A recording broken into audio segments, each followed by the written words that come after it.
Hi everybody, welcome to another YouTube Premier Guns gun review. And what I'm going to focus on today is I'm going to talk about how you can get into clay shooting or any kind of shooting on a bit of a budget. So we're going to look at a very popular range of budget guns that, if I'm completely honest with you, up until about maybe 18 months ago I wasn't a huge fan of, but I didn't really know a lot about them. Since then I've learned a lot about them, and this is the ATA range, and the amount of ATAs that we supply now to people who just want to have a go at clay shooting or want it as a second gun, maybe a guest gun because they want to take their friends shooting but they don't want to knock about their Browning, Beretta, Perazzi, Krieghoff, whatever they've got, is just huge. And what it's done is it's kind of opened my eyes to the lower end of the shotgun market, which before we didn't really cater for, because what we would do is we would try and steer people into a branded, perhaps older gun like a Lambert or a Lincoln or something like that. So what I'm going to do is I'm going to start with the lowest, the lower range model of the ATA range, which is the SP Sporter. Now I'm going to focus on the Sporters. They do a game version and they do a 20 gauge, but because we're talking about trying to get into clay shooting on what is essentially a bit of a budget, I would never recommend a 20 gauge as a first gun, certainly not for a guy, just because of the running cost. The running cost for 20 gauge over a 12 is massive. So I'd always recommend, if you're starting out on a budget, start with a 12, start with light load cartridges, because again, they're affordable. They will break a clay just as well as most cartridges at this level, and just focus on the fact that you can have a lot of fun for not a huge amount of money. So these guns here, this is the SP range in the black. They also do it in the nickel. We tend to favour the black because we just sell more of them, to be fair. The nickel's not quite so popular. The black tends to look a bit more modern. And if you've watched some of the ATA videos we've done in the past, yes, at first glance these do look like a Beretta. And that's simply because of the design of the action and because of where the hinge disc sits. But let me tell you now, that is the only similarity. These are completely different. They are manufactured in Turkey, as I'm sure you're aware. We like to refer to them as our Turkish delights here in the shop. And where labour is cheaper, the machining costs are cheaper, and raw materials are essentially cheaper. And that is why they can produce guns of this kind of level for such an affordable price. Now, the term we tend to use in the shop when we talk about ATAs to customers, they've kind of redefined shotgun value, because as a result of the great work that the Sportsman Gun Centre have done bringing these in, and we work closely with those guys, is a lot of the brands that were kind of mid-range, like Betting Solly and things like that, they've almost disappeared because of what you can get for less money with an ATA. We're going to focus on the clay range of ATAs because predominantly, being on a clay shooting ground, that is what we tend to sell. So the ATA range of over and under Sporters all come with matte finish barrels. So this one here is a 30-inch Sporter, which is a bread and butter gun that we would sell day in, day out. Matte finish barrels, ventilated, and the rib is, I believe, 8 or 9mm parallel. It's not tapered.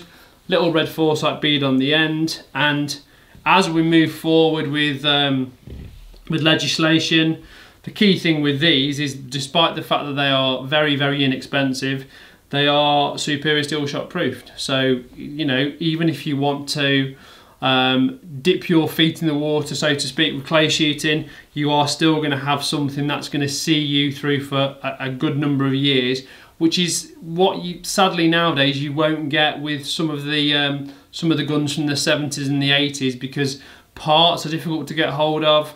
They're not steel shot proof. Many of the guns aren't multi-choke, which comes in line with the whole steel shot thing. And as a result of that, some very good quality guns of yesteryear, things like Winchesters, and we've done a few videos on those, have sort of fell off the face of the earth almost, which, although is a shame, these guys, for what they produce and the price point that they market the guns at, are a good substitute, in all fairness. So matte finish barrels, 30-inch. They also do a 28-inch one. This is in the 12 bore. Engine turned, which is quite a nice touch. You know, again, this is a very, very inexpensive gun. I'll come on to the price in a bit. Engine turned in the same way you would get on a Beretta. So from a cosmetic point of view, it looks really good. Gold trigger, again, you would get that on a more expensive gun. Stock, standard 14 and 5/8. Obviously, this is Turkish Walnut. These guns are made in Turkey. They've got loads of walnut. It's as simple as that. The grade of it, though, for the cost of the gun is impressive because there is a little bit of figure in it, but ultimately it's a very, very strong configuration. If you want this as a guest gun, you know, we use them here as demos. The shooting ground actually has some of them as club guns. They get a lot of use. The chances are someone's going to knock one over, and if you've got basic wood, it just gives you superior strength. It is as simple as that. It is a no frills gun. It looks like a no frills gun, but you can't fail to be impressed by what they've achieved. This stock is 14 and 5/8 with a 20mm rubber recoil pad. Sporting grip, so it's fairly deep in the pistol grip, which feels quite nice in the hands for what it costs. Laser checkered, and cast and drop at comb and heel is similar to a Beretta. You've got the 36mm here, 56mm here, so 20mm a drop, which is what you would expect on a standard sort of sporting gun. We certainly wouldn't want any more because, again, in the UK we tend to have guys that are tall, long necks, etc. So that we don't tend to carry many guns that have a lot of drop on the stock because they're just not suitable. Making it longer, ATA don't produce. I mean, again, you've got to remember these guys are knocking guns out for such good value. They don't have a profile pad system like Browning and Beretta, but not a problem. If you did want it longer, shorter, we can do that. We've got an on-site gunsmith that can facilitate that. Not a problem at all. The matte finish is completely all over the action. The back strap, the top lever. It is fairly durable, but also it is quite easy to scratch as well. So you do have to be a little bit careful with them. We try to keep them oiled up in the shop as well. You can just get little nicks in them because ultimately, if you were to have a set of shotgun barrels blued in this country, you're looking at between a third and half the cost of the whole gun. So in terms of coatings, the matte finish on these is okay. It's probably not the most durable, but again, it's all down to price at the end of the day.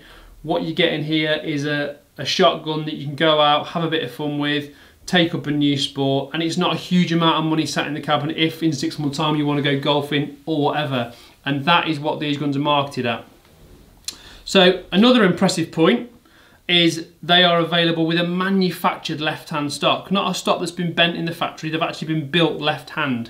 So the problem is if you get a right-handed stock and you go through the process of having it bent left-handed, inevitably the wood goes back over time. It will creep back to where it started, and also if you get a right-handed stock and bend it, it's always essentially a right-handed stock because of the measurement in the toe. So left-handed option, no problem whatsoever.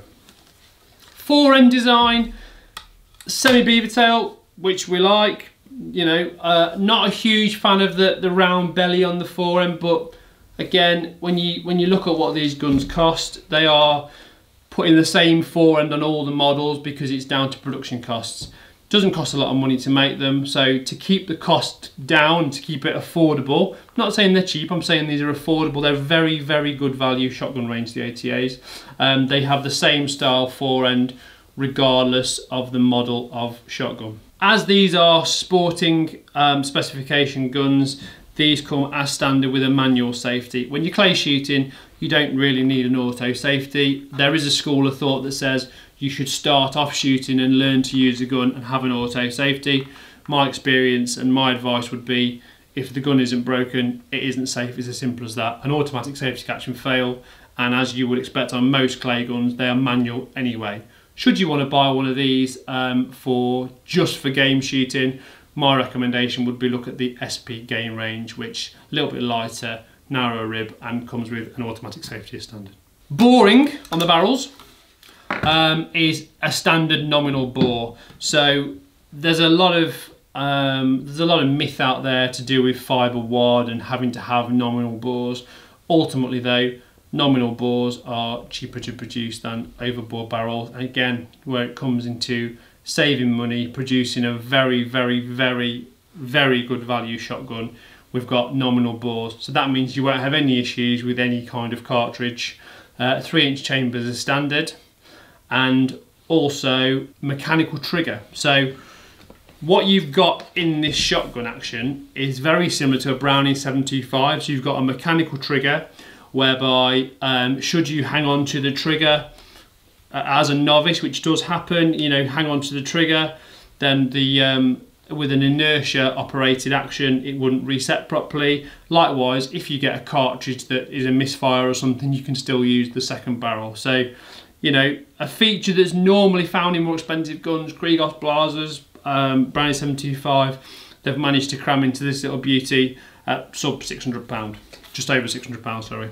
So, although I'm not a huge fan of factory adjustable combs because they tend to start off a bit low and not offer quite as much adjustment as, for example, an aftermarket conversion, this is pretty good. We've sold these to quite a lot of ladies, youngsters, and also guys with long necks, because what you don't want to do is you don't want to be, you know, starting off and buying a shotgun at a certain price and then having to spend £200, £300, £400 on top of that just to get the thing fitted. So if you can go for an adjustable comb from the off, that will help you with your gun mount as you progress with your shooting, and that would be my choice out of the SP range.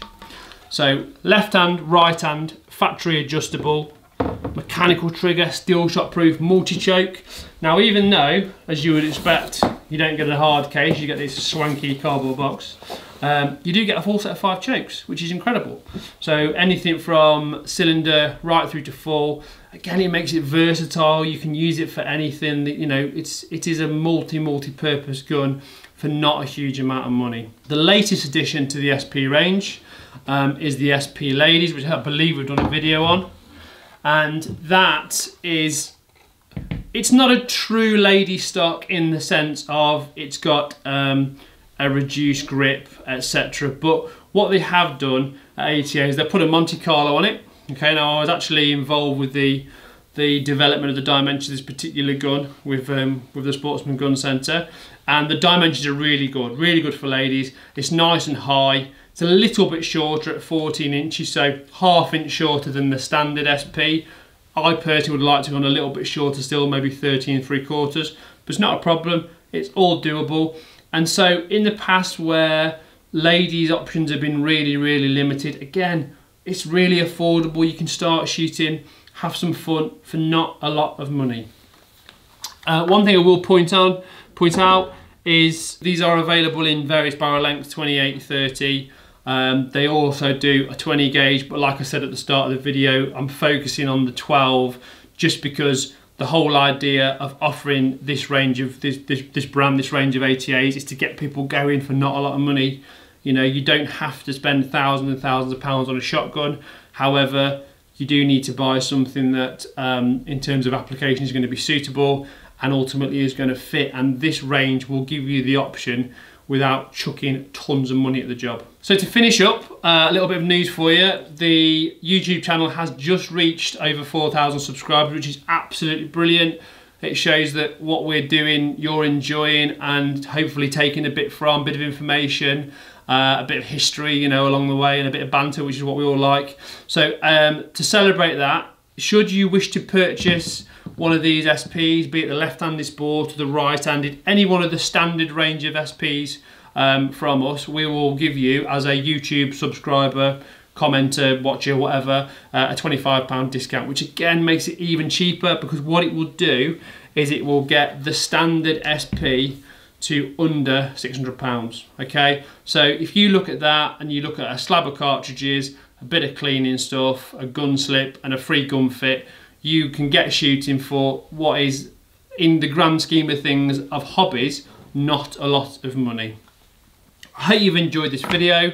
If you've got any questions about the ATA range, obviously this is just the tip of the iceberg. There's a whole lot more, although it is worth just noting that mechanically they are all pretty much exactly the same. But do check out the Super Sport video and do check out the Elegant Gold video. Any questions, please put them in the comments below. If you want to call the shop, get in touch with our email, whatever you need to do. But I would say if you want to start shooting on a budget, you would absolutely be a fool not to consider the ATA range. And for starter for 10, the SP, my choice, as I've said, is the adjustable. It's not a lot of money over the standard fixed stock, and it will help you grow as you develop your shotgun mount from what is essentially grassroots. Thanks for watching. See you again soon. Cheers.